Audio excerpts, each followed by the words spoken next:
अभी के टाइम पे अगर हम एस्ट्रल लिमिटेड की बात करें जो कि एक प्लास्टिक प्रोडक्ट कंपनी है, इसके अंदर बात की जाए तो मार्केट के हिसाब से जो अभी इसका शेयर प्राइस हिस्ट्री डेटा दिखाता है वो अगर हम देखें तो काफ़ी वीक है।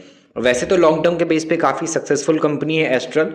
और एस्ट्रल से इन्वेस्टर ने अगर हम बात करें तो यहाँ पर टॉप लेवल आप देख सकते हो कि जुलाई 2024 तक का काफ़ी शानदार रहा है और लगभग 57,465% तक का रिटर्न इन्वेस्टर ने इससे निकाला है।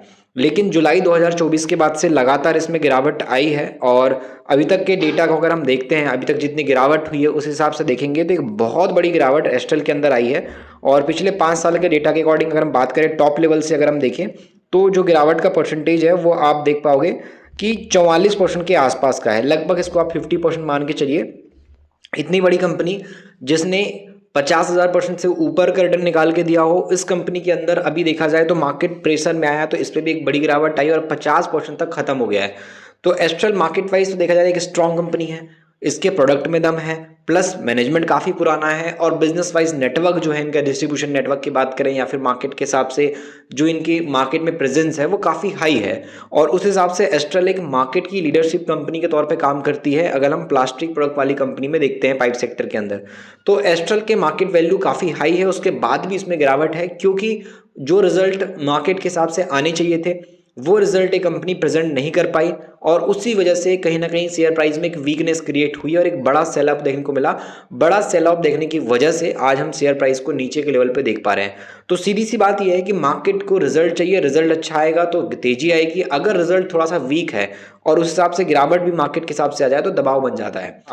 वो आप देख पाओगे जुलाई के मंथ के आसपास में जो टॉप लेवल था इसका, ये 2300-2400 के आसपास का था। ये 2300-2400 के आसपास का जो लेवल था ये अब नीचे आ चुका है और कहीं ना कहीं शेयर प्राइस उसका आप 1300 के आसपास देख रहे हो। तो एक तरीके से बात की जाए तो 45 से 50% की गिरावट हम एस्ट्रल के अंदर देख रहे हैं। बाकी एस्ट्रल फंडामेंटली कितनी स्ट्रॉन्ग है, कंपनी के बिजनेस में कितना दम है वो आपको अच्छे से पता होगा। तो मार्केट वाइज आज भी एस्ट्रल डेफिनेटली स्टडी करने के लिए एक इंपॉर्टेंट कंपनी की लिस्ट में आती है और गिरावट के टाइम पर इस पर भी लोग स्टडी कर रहे हैं। तो एस्ट्रल को भी आपको बेशक ध्यान देना चाहिए। इतनी बड़ी गिरावट के बाद एस्ट्रल मार्केट के हिसाब से लॉन्ग टर्म में कितना चल पाएगी नहीं चल पाएगी उस पर आपकी नज़रें होनी चाहिए, क्योंकि फंडामेंटली कंपनी देखा जाए तो लॉन्ग टर्म के बेस पे अगर वीक भी है तो आने वाले टाइम में एक अच्छा रिजल्ट लाने की उम्मीद तो दिखाती है। तो उस हिसाब से स्टडी के पर्पज़ पे एस्ट्रल फोकस में होना चाहिए। अब बात करते हैं सेकेंड कंपनी की जो पाइप सेक्टर की तो है बट प्लास्टिक प्रोडक्ट इंडस्ट्री से नहीं है, ये स्टील इंडस्ट्री से है।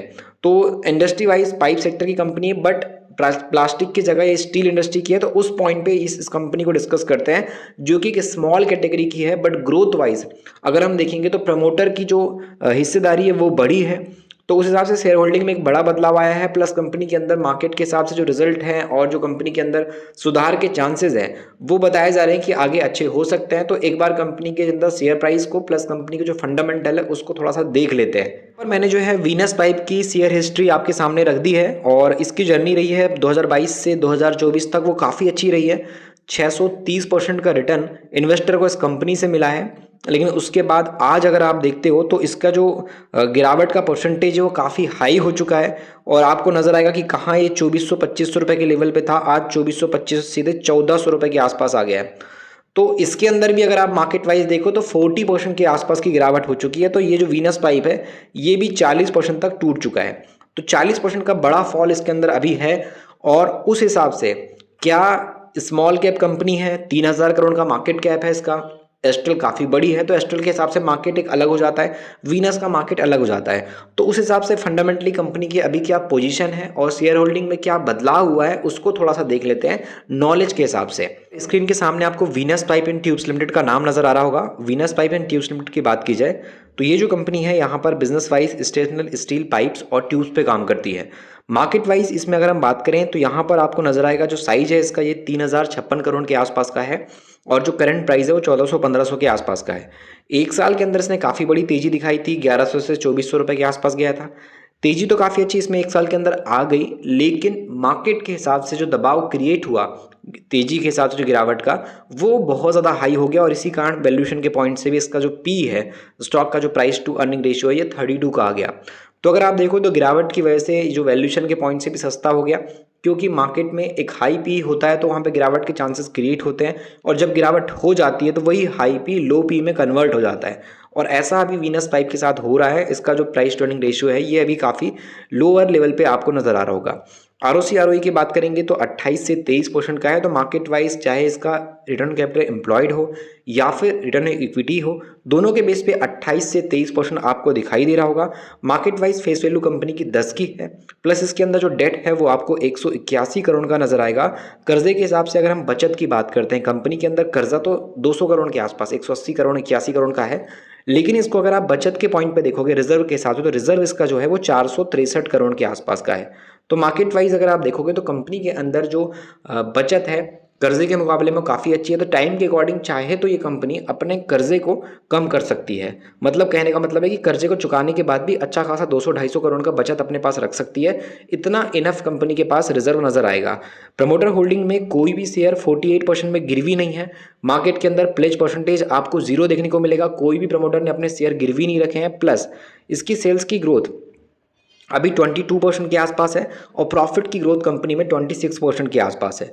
तो सेल्स और प्रॉफिट दोनों ही अच्छे तरीके से ग्रो हो रहे हैं मार्केट के अंदर। प्लस इस कंपनी में 3 महीने के अंदर 9 से 10% की गिरावट है और 6 महीने के अंदर 33% की गिरावट है। तो इन्वेस्टर के पॉइंट से अगर हम देखेंगे तो 6 महीने में भी एक बड़ी गिरावट आई है, साथ में 3 महीने के अंदर 9 से 10% ही टूटा है। तो 3 महीने में मार्केट जहां बहुत बुरी तरीके से क्रैश हुआ, उस पॉइंट पे हम देखें तो वीनस उतना ज़्यादा क्रैश नहीं हुआ है, काफ़ी सही दिखाई दे रहा है। अगर हम बाकी स्टॉक के कंपेयर में बात करें तो बाकी कंपनीज के अंदर 3 महीने में अगर आप देखो तो 40% 50% तक का भी क्रैश आया है, 25% 30% तक भी टूटे हैं अभी 3 महीने में। अगर हम दिसंबर जनवरी फरवरी तक के डेटा देखते हैं, लेकिन उस पॉइंट पे वीनस पाइप कहीं ना कहीं स्टेबल पोजीशन पे है, 9 से 10% की ही गिरावट दिखाए, ज़्यादा बड़ी गिरावट हम वीनस पाइप के अंदर नहीं देख रहे हैं। वहीं अगर आप आगे बढ़ते हो तो इसके अंदर आप देखोगे टॉप लेवल से काफ़ी बड़ी गिरावट है, बट कंपनी का 5 साल का जो प्रॉफिट का ग्रोथ है वो 87% के CAGR से है। प्लस इस कंपनी का 3 साल का जो ROE है वो 24% के आसपास है। तो मार्केट में जो हम स्टील कैटेगरी की कंपनी देखते हैं, मीडियम और स्मॉल कैटेगरी की कंपनी, तो उस पॉइंट पे वीनस पाइप स्मॉल कैटेगरी की कंपनी में आती है। और जिसमें अगर हम बात करें तो ये जो है BSE स्मॉल कैप इंडेक्स में ऐड है, उसके अलावा निफ्टी माइक्रो कैप में ऐड है। तो इस हिसाब से देखा जाए तो जितनी भी कंपनीज हम देख रहे हैं उसमें प्रॉफिट ग्रोथ वाइज अगर आप देखोगे तो राज मेटल्स में 15% का लॉस चल रहा है, माइनस में कंपनी है, प्रॉफिटेबल कंपनी नहीं है अभी के टाइम पे। NMDC स्टील भी प्रॉफिटेबल कंपनी नहीं है, 294% के माइनस में चल रही है। उसके अलावा उषा मार्टिन की बात करें तो ये भी अभी -2% के बात करें यहाँ पे प्रॉफिट में चल रही है। उसके अलावा यहाँ पे बात किया तो गैलेंट इस्पात की, तो ये जो है 91% के प्रॉफिट में काफ़ी अच्छा चल रही है। बंसल वायर भी 10% के प्रॉफिट में चल रही है। लेकिन अगर आप टेक्नो क्राफ्ट इंडस्ट्रीज़ की बात करोगे ये भी 3% के माइनस में प्रॉफिट में चल रही है। तो अगर आप देखो तो यहाँ पर पाइप इंडस्ट्री के अंदर 3 ही कंपनी है, जिसमें से तीसरी वीनस पाइप है जो प्रॉफिटेबल है प्लस डबल डिजिट के प्रॉफिट के साथ ग्रो कर रही है।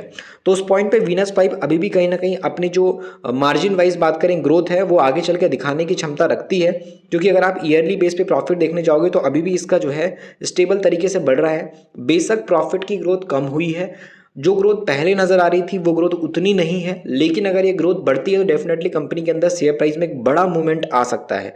अभी जो 1 साल में आप माइनस में रिटर्न देख रहे हो ये पॉजिटिव भी हो सकता है। अगर कंपनी फंडामेंटली कुछ अच्छा बिजनेस में डिसीजन ले लेती है तो उसका फायदा मिल सकता है। और यही रीज़न है कि अभी अगर हम देखेंगे तो प्रमोटर का स्टेक जो है दिसंबर के अंदर इसमें कम होने के बाद वापस से बढ़ा है, 47 से 48% पे आए हैं। FIS 5% से 4% पे आए हैं।